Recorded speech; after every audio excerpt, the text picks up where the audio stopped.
Make sure your kids do not believe in duendes. That is what the girl says in this story, and I'm gonna explain to you what happened to her. The story I'm about to tell you happened to Rosa when she was about 5 or 6 years old, and just so you know, she is 29 years old right now. So Rosa, when she was little, she says that she was the type of little girl that could not stay still. She could never focus. Like if they were giving her like homework or anything like that, she says that because of this, her parents kind of learned to like ignore her because she was just up to something all the time. And there was also just sequence of events that happened where the parents almost didn't have time to like give all their attention to her. For example, one of the things that happened around that time was that the dad lost his job. They were really deep in debt, so any spare time that the dad had, he spent it trying to find odd jobs because he really needed that money. Around the same time, her mom's brother passes away. The day comes where they're gonna bury the mom's brother, her uncle, to rest, and the dad can't even join them because of all the different jobs he has. So her and mom end up going to the cemetery. When Rosa and the mom get to the cemetery, Rosa says that her mom tells her, okay, this is a serious moment. I do not want you wandering off. You cannot play around here. This is serious and you have to behave. You're gonna listen to me. And Rosa says that she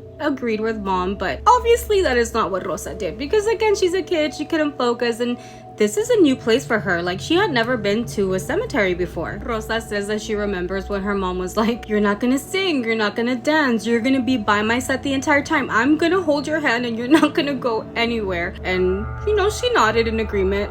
When they got to the cemetery, she says that they got there late because it had already started. So when they get close to everybody, a lot of the people came to say hi to the mom. They say hi to Rosita, and it was just enough time for the mom to not pay attention to Rosita and for her to have left and explored the cemetery. I'm talking 30 seconds and she was already breaking all of the rules. Rosa says that she started walking around and exploring and everything felt so amazing and new for her. She was looking at the headstones, she was looking at the flowers, and she was just in awe with everything. She said she was having so much fun because apart from this place being new to her, there was nobody there other than her family that was standing farther away from her. So as she's walking and exploring, she sees a really big mausoleum. When she hears a voice say, "Hey, I have candy. Do you want one?" When she turns to look, she says that she just sees a hand, and the hand was like dirty and green, but there was a lollipop hanging at the end of it. And again, the hand with the dangling lollipop says, "Do you want it?" Even though Rosa was always at 100, always doing everything in that moment, she doesn't remember when, but she remembers that her mother tells her never go with strangers, never take candy from strangers, and she is a little bit hesitant. So Rosa ends up just moving her head, nodding no, and then she kind of gave in and ended up going like this, like, yes, I want that lollipop.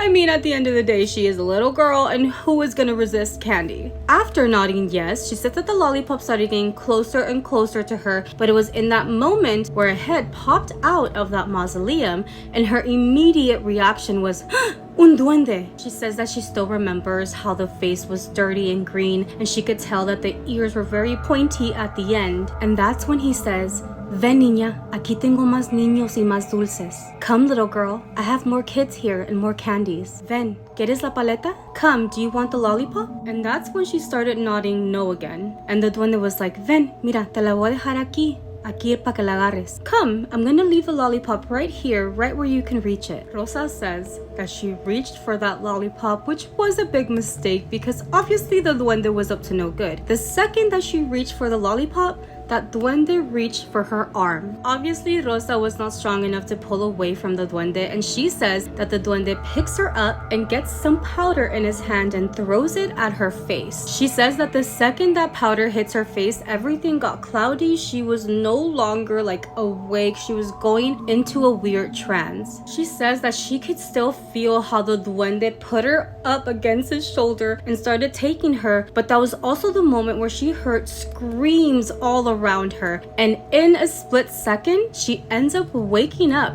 in a hospital. She says when she wakes up, she sees and hears her mom crying and just apologizing for not having taken better care of her, and she's distressed. When she hears her mom crying and, saying all this, she turns to her mom and she's like, "No, Mom, but nothing happened to me. It was just the duende." She says that in that moment, the doctor and the mom just got so silent.